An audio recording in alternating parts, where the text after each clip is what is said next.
यहाँ पर जो है स्पेसिफिक रिलीफ 1963 नाम से ही पता चल रहा है कि कुछ रिलीफ जो है स्पेसिफिक एंगल के होंगे।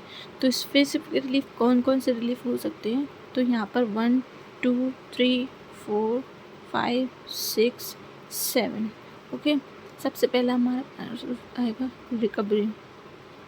एक एक वर्ड के ऊपर आपका टेंशन होना चाहिए, क्योंकि इसी के अकॉर्डिंग पूरे के पूरे स्ट्रक्चर से हम नोट्स बनाएंगे।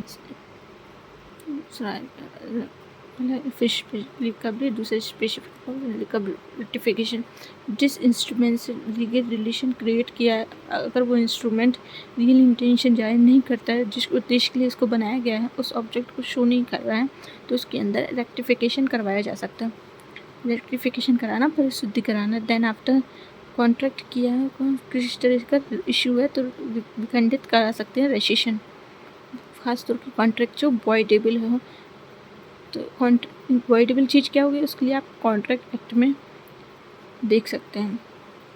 रेसिशन के बाद आता है कैंसिलेशन।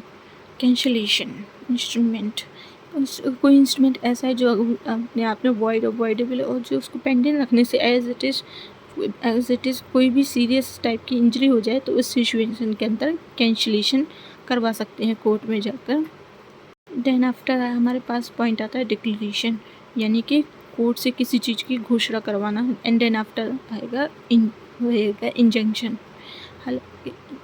स्पेसिफिक रिलीफ और प्रिवेंटिव रिलीफ, दोनों को अलग अलग सेगमेंट में रखना ज़रूरी है, इसलिए ये सेगमेंट अलग तरीके का, और बाकी पॉइंट जो है वो सब एक अलग कैटेगरी के अंदर कंसिडरेशन किए जाएंगे। मज़ेदार बात ये है कि ये जो पॉइंट है ना, स्पेसिफिक परफॉर्मेंस सबसे अहम है ये।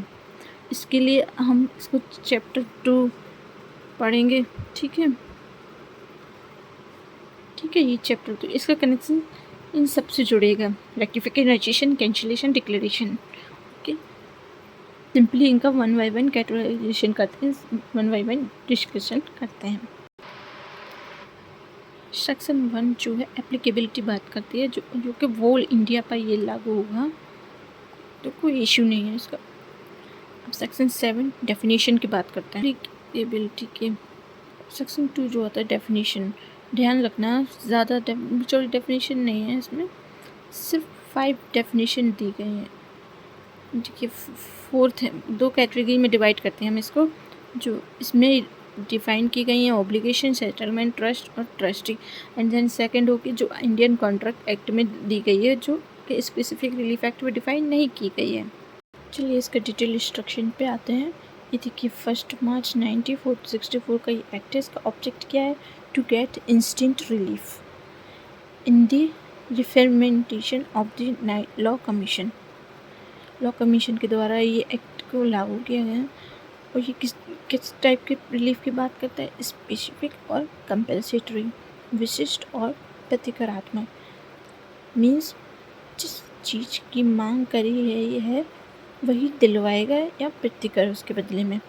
तो इसका बेस क्या है, this act is based on the rule of conscience, rule of consilience, अंतर चेतना, साम्य, court of law in India law, Indian law से गवर्न करता है। इसकी टोटल सेक्शन है 44, section 1 to 4 and section 5 to 8 and section 9 to 25। Section 1 to 4 definition and general clause की बात करता है। सेक्शन 5 to 8 मूवेबल और इमूवेबल प्रॉपर्टी की बात करता है। सेक्शन 9 to 25 स्पेसिफिक रिलीफ की बात करते हैं। सेक्शन 26 रेक्टिफिकेशन की बात करते हैं। सेक्शन 27 से 30 रेसिशन की बात करता है। सेक्शन 31 से 32 कंसिलेशन की बात करता है, और सेक्शन 34 से 35 डिक्लेरेशन की बात करता है। सेक्शन 36 से 42 इंजंक्शन के बारे में बात करते हैं। सबसे पहले कमिटमेंट किया गया था 1 मार्च 1964 को, किसके द्वारा, सेंट्रल गवर्नमेंट के द्वारा। अब सेक्शन 2 डेफिनेशन क्लॉज की बात करता है, तो डेफिनेशन क्लॉज दिए गए हैं, ऑब्लिगेशन, सेटलमेंट, ट्रस्टी।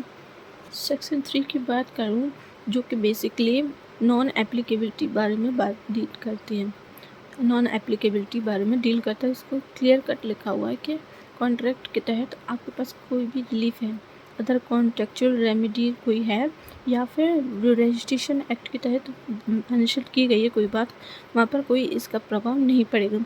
यहाँ यानी कि एक तरीके से सेविंग क्लॉज की तरह है। इन क्लॉज का मतलब होता है इन चीज़ों को छोड़ दिया जाता है, इन चीज़ों को ज़बरदस्ती एप्लीकेबिलिटी नहीं करा सकते। तो यहाँ पर क्या क्या हो जाएगा, अदर रेमेडी है, अगर कोई अदर रेमेडी है यू कैन यूज़ इट, कोई प्रॉब्लम नहीं है। और दूसरा कौन सा रह जाएगा, रजिस्ट्रेशन है, रजिस्ट्रेशन कानून है, वहाँ पर उसका एप्लीकेबिलिटी नहीं होगा। इसका एक एग्जांपल देते हैं। सेक्शन 3 को किसके साथ कनेक्ट करेंगे, सेक्शन 5, 6, 7, 8 इन सेक्शन से कनेक्टेड करेंगे। सेक्शन 3 को इन्हीं के साथ हमें कनेक्ट करके पढ़ना है। 5 और 7 की बात करूँ, यहाँ पर तो मेंशन तो किया रखा है, ये तो है तो SRA के तहत रिलीफ, लेकिन ये रिलीफ ग्रांट की जाती है CPC के तहत, CPC के तहत ही ग्रांट होगी। ये 3 ऐसे सेक्शन हैं जो CPC से गवर्न करते हैं। ये बात जानने के लिए आपको CPC में ही जाना पड़ेगा। सेक्शन 5, सेक्शन 7, सेक्शन 37 का 1 टेम्परेरी इंजंक्शन जो कि ऑर्डर 39 CPC में डिफाइन किया गया है। Section 5 recovery of immovable property on the basis of title, CPC के अंदर फॉलो करना पड़ेगा। सेक्शन 7 यहाँ पर क्या आएगा, रिकवरी ऑफ मूवेबल प्रॉपर्टी की, सॉरी CPC के अंतर्गत आएगा इसमें।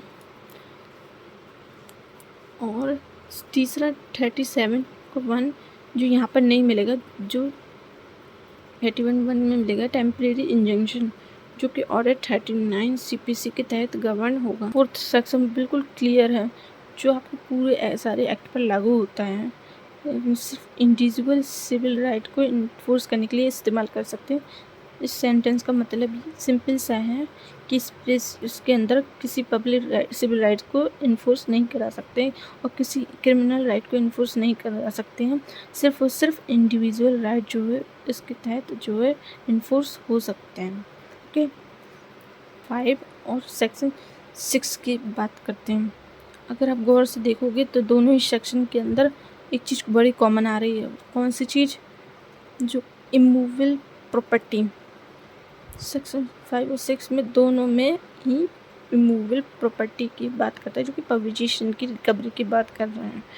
दोनों में ही पोजीशन की रिकवरी की बात कर रहे हैं, लेकिन दोनों के अंदर क्राइटेरिया अलग अलग है। जैसे सेक्शन 5 में देखिए, फर्स्ट, सेकंड, थर्ड। फर्स्ट पहला पॉइंट ओनरशिप की बात करेगा, ये वाला पॉइंट जो है सेक्शन 5 में आएगा। और सेक्शन 6 में जुरिडिकल पोजीशन की बात करता है, जो कि सेक्शन 6 में आएगा। किसी व्यक्ति के पास लीगली पोजीशन होता है, जो लीगली पोजीशन के लिए एंटाइटल होता है, तो उसको कहा जाता है जुरिडिकल पोजीशन। तो सेक्शन 5 में जुरिडिकल पोजीशन की ज़रूरत नहीं होती, सेक्शन 6 में यस जुरिडिकल पोजीशन नहीं, यहाँ पर जुरिडिकल पोजीशन होना बहुत ज़रूरी है। लिमिटेशन, जो लास्ट पॉइंट लिमिटेशन एक्ट से आएगा, जो कि आर्टिकल 64 लिमिटेशन एक्ट में बताया गया है। इसका लिमिटेशन होता है पीरियड, इसका कितना है 12 ईयर्स। इसका सेक्शन 6 का लिमिटेशन है 6 मंथ, जो कि गवर्नमेंट के अगेंस्ट में अपील नहीं होगा। सेक्शन 7 और 8 में क्या, यहाँ पर भी मूवेबल प्रॉपर्टी की बात करता है। जिस तरीके से 5 और 6 को समझा, उसी तरीके से 7 और 8 को जानना है। लेकिन दोनों में अंतर क्या है, ये जनरल है। नेचर की बात करूँ ना, तो यहाँ पर इसमें भी 3 का डिफरेंस आएंगे। इसमें पहला नेचर देखोगे ना सेकंड 7 का, तो ये जनरल नेचर का सूट है, ये रिकवरी जो कि CPC से गवर्न होता है, जबकि ये जो सेक्शन 8 का जो सूट है, जो अपने आप में स्पेशल क्यों, क्योंकि जब तक इसकी कोई कंडीशन सेटिस्फाई नहीं होती है तब तक सेक्शन 8 को लागू नहीं कर सकते हैं। जैसे आपके पास किसी अन्य पर्सन की कोई मूवेबल प्रॉपर्टी है और आप उसको क्या करना चाहते हो, देना नहीं चाहते हो, तो ऐसा नहीं है कि हर एक मामले के अंदर कोर्ट में चला जाएगा, सेक्शन 8 का सूट सेक्शन अगेंस्ट फाइल चला देगा, नहीं। तो वो ये सूट तब फाइल करेगा जब उसकी ऐसी प्रॉपर्टी आपके पास है जिसका कंपनसेशन पैसे में एजुकेट हो ही नहीं सकता, जो अपनी यूनिक टाइप की चीज़ है। सपोज़ कि एग्जाम्पल के लिए आपके पास आपका बेयर एक्ट है, आपका बेयर एक्ट आपने बहुत सारी चीज़ें लिखी रखी हैं, आपने आपकी बैरक आपके फ्रेंड ने ले ली बैरक, और आपने बैरक में बहुत सारी चीज़ें ले रखी, आपके फ्रेंड को दिया आपने, आपके फ्रेंड कहता है कि सॉरी मैंने आपको बैरक खो दिया, तो मैं बैरक तो नहीं दे सकता, बैरक के बदले आपको पैसे दे सकता हूँ, क्या आप एक्सेप्ट करोगे? तो ये चीज़ें कुछ चीज़ें होती हैं जो आप कभी भी उन चीज़ों को रिकवर नहीं कर सकते हैं, क्योंकि इस बैरक के अंदर आपने बहुत सारी मेहनत कर रखी थी। तो फिर आप सेक्शन 8 पर जाओगे। सेक्शन 8 कैसा है, जो एक तरह से स्पेसिफिकली होता है। तो दूसरी बात, अगर प्रॉपर्टी पे इस पर डिपेंडेंसी क्या रहेगी, प्रॉपर्टी का नेचर कैसा है, सेक्शन 7 में कुछ फ़र्क पड़ेगा क्या? कोई नेचर प्रॉपर्टी के नेचर में, इस बात से यहाँ पर सेक्शन 7 में कोई फ़र्क नहीं पड़ेगा, यहाँ पर बहुत फ़र्क पड़ेगा, क्योंकि इस प्रॉपर्टी के अगेंस्ट नेचर के अगेंस्ट के एक मामला डिसाइड किया जाएगा। तीसरा है रिलेशन ऑफ पार्टीज़। पार्टीज़ का रिलेशन कैसा है, पार्टीज़ की रिलेशन यहाँ पर जो है सेक्शन 7 में मैटर नहीं करता है, लेकिन यहाँ सेक्शन 8 में बहुत मैटर करता है। सेक्शन 8 को कहीं कहीं ऐसा लगता है फाइल किया गया सूट कहा जाता है, सेक्शन 7 को CPC की तरह डील किया जाता है। सेक्शन 5 और 6 अलग है, और सेक्शन 7 8 का प्रॉपर्टी अलग चीज़ के बारे में बात है। सेक्शन 5 और 6 नॉन ओनर के बारे में बात करता है, और सेक्शन 7 8 जो है ना ऑनरशिप के बारे में बात करते हैं। जो ओनर है ना, जो एंटाइटल है, वही सूट फाइल कर सकते हैं। एंटाइटल जो मतलब कहीं ना कहीं लीगल राइट रखता है उस पर, और किसके खिलाफ सूट फाइल किया जा सकता है, ध्यान रखना। सेक्शन 8 जो है ना, कभी भी जो है ना ऑनर के खिलाफ फाइल नहीं होगा, ऑनर के खिलाफ नहीं हो सकता। सेक्शन 6 हो सकता है, किराएदार लैंडलॉर्ड के खिलाफ सेक्शन 6 में सूट फाइल कर सकते हैं, लेकिन क्या कोई सेक्शन 8 में कोई फाइल ऐसा कर सकता है ऑनर के खिलाफ? दोनों के अंदर डिफरेंस है। ओके, नेक्स्ट हमारे पास में जो सेक्शन 9 आता है वो सिंपली कहता है, अगर आप कॉन्ट्रैक्ट लॉ को तहत कोई भी डिफेंसेस रखते हैं, डिफेंस यानी कि प्रतिरक्षा, किसी व्यक्ति ने मेरे खिलाफ सूट फाइल किया तो मैं डिफेंस करूँगा। अगर मैं किसी के खिलाफ फाइल करूँगा तो डिफेंस नहीं करूँगा, तो मैं अटैक करूँगा, वहाँ पर एलिगेशन लगाऊँगा, लिक्विडेशन लगाऊँगा, क्या क्या उसके द्वारा सामने वाले पार्टी के द्वारा ब्रीच हुआ है उसके बारे में बातचीत करूँगा। ठीक है, तो यहाँ पर आपका सेक्शन 9 है ना, जो डिफेंसेस नॉर्मल अवेलेबल होती हैं, जब आप अंदर कोई जनरल सूट फाइल होता है, जनरल सूट में जो डिफेंसेस इस्तेमाल कर सकते हैं वो सेक्शन 9 में सारे के सारे डिफेंसेस सेक्शन 9 में डिफाइन किए गए हैं। सेक्शन 10 जो कि case of which specific performance contract enforceable की बात करते हैं। डियर वर्क पब्लिक वेलफेयर, जो पब्लिक वेलफेयर के बारे में बात करता है, तो स्पेसिफिक में जो कोर्ट इन्फोर्स कराता है विच यू कैन सूट, तो इसका नेचर कैसा होता है, ultra vires beyond the power, can not held directly आप फाइल नहीं कर सकते। When a person does any act which is he is not authorised by court, जो कोर्ट के द्वारा अथॉराइज्ड नहीं है।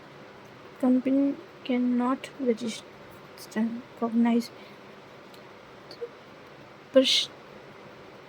प्रिपोंडरेंस ऑफ प्रूफ, तराजू से इसको याद कर सकते हैं। जिसकी सबूत ज़्यादा भारी होगा न्यायालय उसका पक्ष देगा।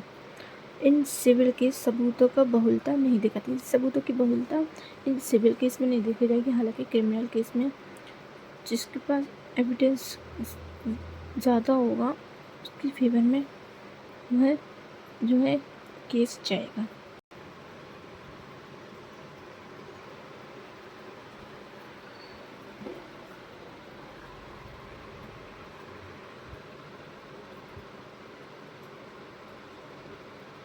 सेकंड एलिमेंट देखिए यहाँ पर, सेकंड एलिमेंट क्या है, substitute performance. Section 14 simply substituted performance के लिए है, डिटर्मिनेबल नेचर की और कोर्ट ड्यूटी की। पर्सनल बार आ चुका है, ये कोई पर्सनल बार सेक्शन 16 में पर्सनल बार की बात करते हैं। ये तीनों सेक्शन 10 से कनेक्टेड रहेंगे, तीनों सेक्शन को हम सेक्शन 10 के साथ पढ़ेंगे।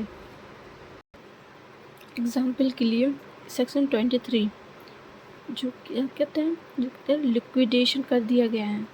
लिक्विडेशन क्या होता है समझिए, हम लोग कहते हैं ना 2000 को छुट्टे दे देना, लिक्विडेशन उस चीज़ को समझना।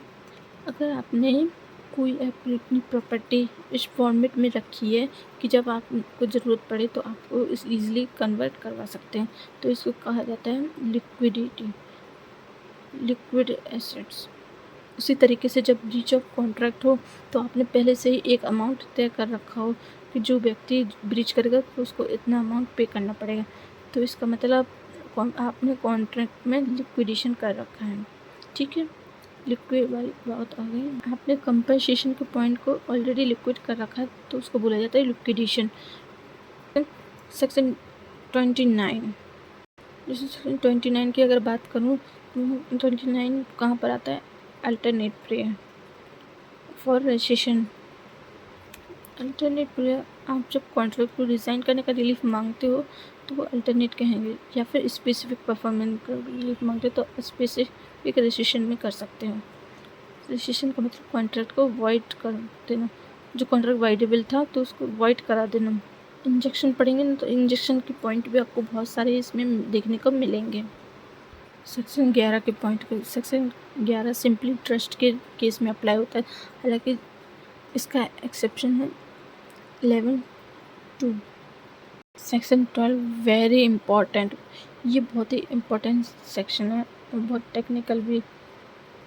में दो सिचुएशन आ जाएंगे जो अनपरफॉर्म पार्ट है, अनपरफॉर्म पार्ट है वो स्मॉल है या बिग है, वो छोटा है या बड़ा है, स्मॉल या बिग है, एकदम जनरल भी कहते हैं।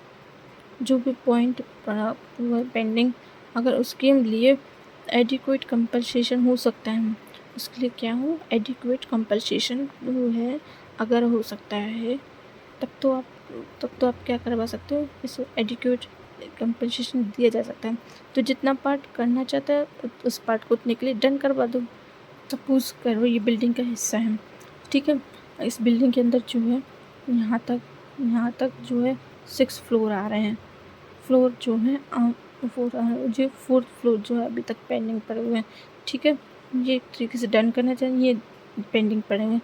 अगर ये इंडिपेंडेंट फुटिंग पर हों, क्या बात इंडिपेंडेंट है, अगर ये अपने सेपरेट और इंडिपेंडेंट हैं तो वहाँ पर क्या हो सकता है, वहाँ पर बाकी के इस फ्लोर का स्पेसिफिक परफॉर्मेंस करवा सकते हो, स्पेसिफिक परफॉर्मेंस करवा सकते हैं।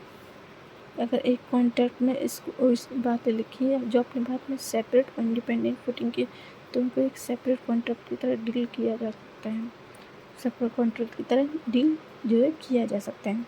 ठीक है, चलिए यहाँ पर 12 पॉइंट है जो compensation in money separate and independency की बात करते हैं।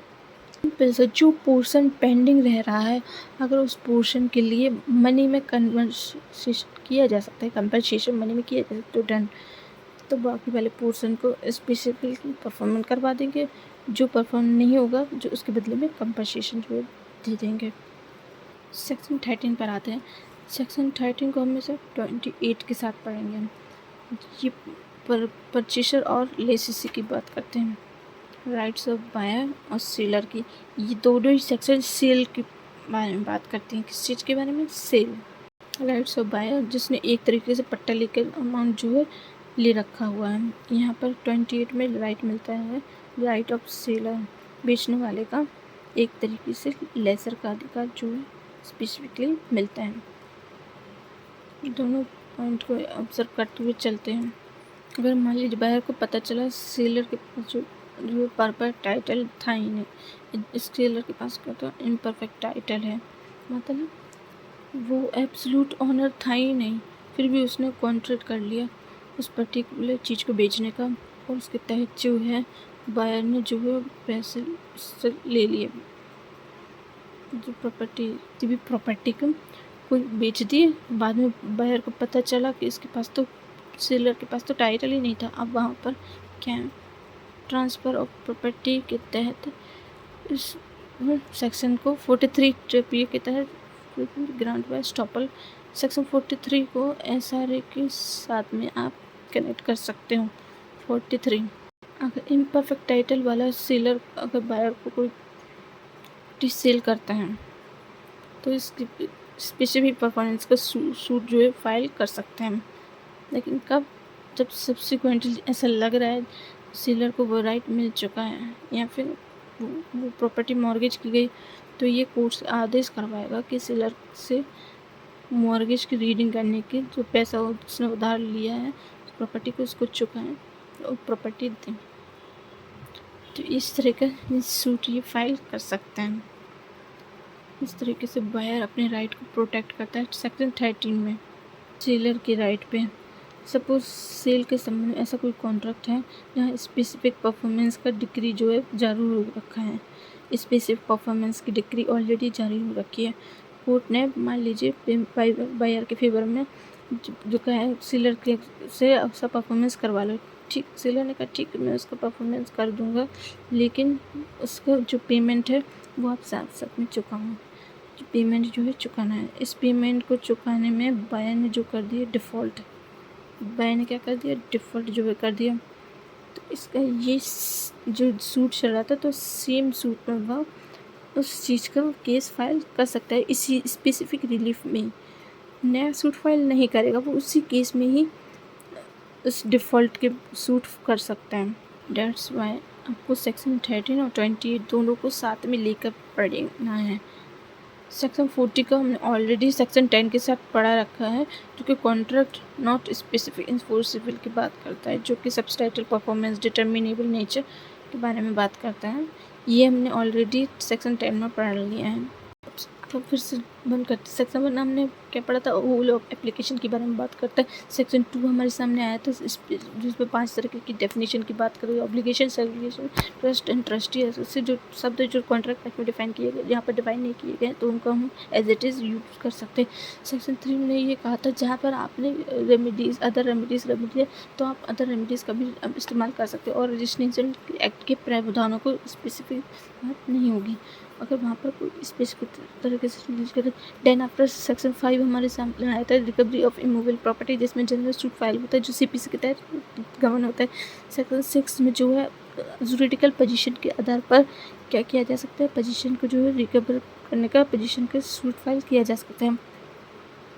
अंदर then the due processor of law की प्रक्रिया के अलावा सेक्शन 6 में पोजीशन का सूट फाइल कर सकते हैं, लेकिन जो है सूट 6 मंथ के अंदर सूट फाइल होना चाहिए। गवर्नमेंट के अगेंस्ट आप जो सूट को फाइल नहीं कर सकते हैं। सेक्शन 7 जो हमारे सामने आया था, जो मूवेबल प्रॉपर्टी की रिकवरी करवाना चाहते हैं, जो CPC की प्रक्रिया को आपको फॉलो करना है। सेक्शन 8 ये कह रहा होता है जो पर्सन मूवेबल प्रॉपर्टी को रॉन्गफुल पोजीशन ऑब्जर्व लेके बैठा है उस पर्सन के अगेंस्ट जो है सेक्शन 8 के तहत जो है सूट फाइल किया जा सकता है। जो कुछ एक सिचुएशन में जो है मूवेबल प्रॉपर्टी इस तरह की जो पेट्स की तरह इस कंपनसेशन नहीं किया जा सकता, यूनिक नेचर की तरह है, उसी सिचुएशन के अंदर ऐसा हो सकता है, अदरवाइज जो है नहीं हो सकता। सेक्शन 9 में जो मैं जो कहा जो डिफेंसेस हमें नॉर्मल सूट के अंतर्गत जो फाइल हो सकती है तो उस जो इंडियन कॉन्ट्रैक्ट एक्ट वाली जो है जो SRA के अंदर भी अप्लाई जो है कर सकते हैं। सेक्शन 10 जो है हमें हर तरह का जो कॉन्ट्रैक्ट है जो स्पेशल हर तरह के लिए परफॉर्मेंस एक्सेप्ट 11, 12, 14 और 19 के 16 के तहत जो गवर्न कर सकते थे। जो कैपेसिटी है उस जो बाहर जाके उस डीलिंग करता है वहाँ पर जो है स्पेसिफिक परफॉर्मेंस जो है लागू नहीं हो पाएगा। उसके बाद में जो सेक्शन 14 में जो 4 पॉइंट दिए गए हैं, सब्स्टिट्यूटिव परफॉर्मेंस डिटर्मिनेबल दिया गया है या एडुकेट कंपनसेशन नहीं हो पा रहा है तो ऐसी सिचुएशन के अंदर स्पेसिफिक परफॉर्मेंस बात जो है लागू नहीं होती। सेक्शन 16 जो पर्सनल बार के बारे में बात करता है, जो अगर पर्सनल चीज़ें डिफ़ॉल्ट की रखी हैं, फॉर एग्जांपल के लिए रेडियो बिलिंग नहीं है तो उस सिचुएशन के अंदर जो है परफॉर्मेंस जो है नहीं मिल सकती। सेक्शन 12 हमने जो पढ़ा पार्ट परफॉर्मेंस के, तो पार्ट परफॉर्मेंस के अंदर सिंपली हमें इतना बात याद करना है, अगर जो छोटा परफॉर्मेंस है जो मनी के अंदर कंपल्सेबल है देन ओके सिंपली जो मनी में कन्वर्ट कर सकते हैं, जिसको कंपनसेशन के तौर में इंडिपेंडेंट सेपरेट फुटिंग के अंदर करता है। तो जो रिमेनिंग परफॉर्मेंस तो इसके लिए परफॉर्मेंस किया जा सकता है। सेक्शन 13 जो बायर के पॉइंट ऑफ व्यू से देखा, सेक्शन 28 को सेलर के पॉइंट ऑफ व्यू से हमने किया। ये रहा पूरा अभी तक का हमने जो भी नोट्स बनाया उसका पूरा डिटेल था। अगर आपको ये नोट्स थोड़ा समझ में आया, इसके आगे का पार्ट भी देखना चाहते हैं, इसका नेक्स्ट पार्ट मैं बहुत जल्द डालूँगी। Thank you for watching.